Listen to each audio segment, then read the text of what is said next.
Hi, welcome to manualbrakes.com. My name's David. I'm the owner of manualbrakes.com. Just kind of want to go over two different types of Dodge 3.6 or Chrysler Pentastar 3.6 water pumps. The one on the top that you see here, this is the early version of the Pentastar, the PSA, I think they call it. And the bottom one is the PUG version, or the Pentastar upgrade version.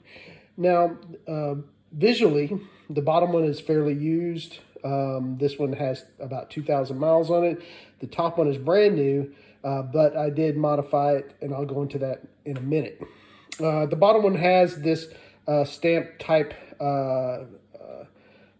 propeller, but the original PSA type 3.6 has this cast propeller. Now all the holes are the same to bolt to either block, but the only difference is this hole right here and this hole right here are different. Now this hole here on the PUG, on the later model Pentastars, the hole is a little bit moved down and toward the propeller. And as you can see right here, this is where I kind of modified it to try to get it to fit on a PUG, which is what I have in my Jeep Grand Cherokee. This water pump did bolt up to the PUG except for that bolt hole.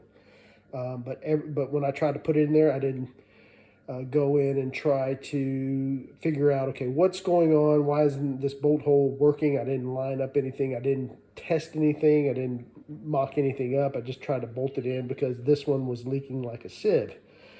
Like I said, all the other bolt holes bolted up, all the radiator hoses bolted up to the non-PUG or the PSA version of the Pentastar.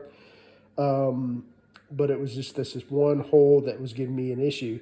I tried to modify this hole, and I used the PUG gasket to kind of mock it up and try to clearance a hole to get everything to fit. At the end of the day, I scrapped that idea and just basically ordered a PUG type water pump online so I can get it to me, because none of the auto parts store in my area had the PUG replacement water pump there. If we can go look at I'll move these out of the way. The bad thing about the PUG, I'll say that they're prone to leaking on the shaft. My original water pump that I had started leaking out the weep hole.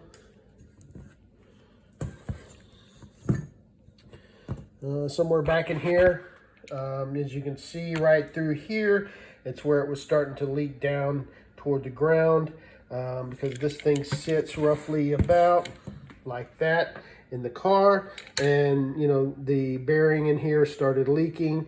And this water pump is new dealer water pump, and it started leaking the same place as the original. The original had about 74,000 miles on it. This one only had 2,000 miles and started leaking again. This is a dealer water pump that was bought from the dealer and installed by a professional. Once I got the water pump, I bought it on rockauto.com. It's the FVP branded one. I haven't had any trouble yet. I have about 2,000 miles on it. I installed it myself. At the time, I couldn't install this. I was having other issues that I'll go on in another video. But these, it seems, I don't know for a fact that these have had problems with this leaking from the bearing journal. So let me look at let's look at the different gaskets.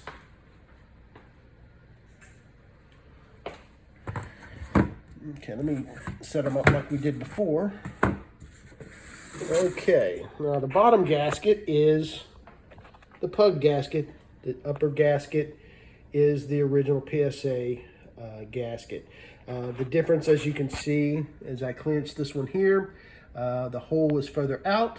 Also, this part of the gasket here does not have a notch, but if you go down here to the PUG gasket, it has a notch. When I was trying to install the normal PSA water pump on my PUG engine, everything bolted up like I said, except for that. I used the PSA, the gasket, the PSA water pump, everything bolted up except for that bolt right here. You know, if you're in a bind and a pinch, you can use that, but I wouldn't try to modify it because you'll have to end up modifying the housing to get it to fit, because the old PSA, the older PSA model water pump will start to hit the thermostat housing. You'll have to clearance that, and in the PUG water pump has that clearance at the very top of this. It has a clearance right there, as you can see. It's a little bit right there. It has that clearance that gives it some clearance that it doesn't hit the thermostat housing. If you look at and this is what I did, I tried to clearance this one to work, and it still didn't have enough room. It was just a big hassle for me, and basically I just went back to a PUG style water pump that I ordered online. It was a cheaper version. It's been working fine so far, so I'll let you know if anything's changed. But if you do have a PUG type engine, it's 2016 and up, Grand Cherokees, Durangos, Pacificas, check on that. Check your water pump, because mine was dribbling. It wasn't leaking like a sieve the first time around, and my engine apparently popped a head gasket. So keep that in mind. Check your water pumps frequently after a certain amount of mileage, just to make sure. It could be leaking, but it won't be dripping on the ground. It's a very small leak, and I goofed and didn't check my water level in my radiator reservoir. So looking to either replace the engine now, or what I'm thinking of doing is doing a Hemi swap. So hopefully that video will come soon. So stay tuned, like, share, and subscribe. This video is brought to you by manualbrakes.com. You have a race car, race engine, doesn't create a lot of vacuum for your power brakes to work. Think about manualbrakes.com doing a manual brake conversion on your car. If you have any questions about that, please give me a call, 832-264-5566. Thanks again. Talk to you later. Bye.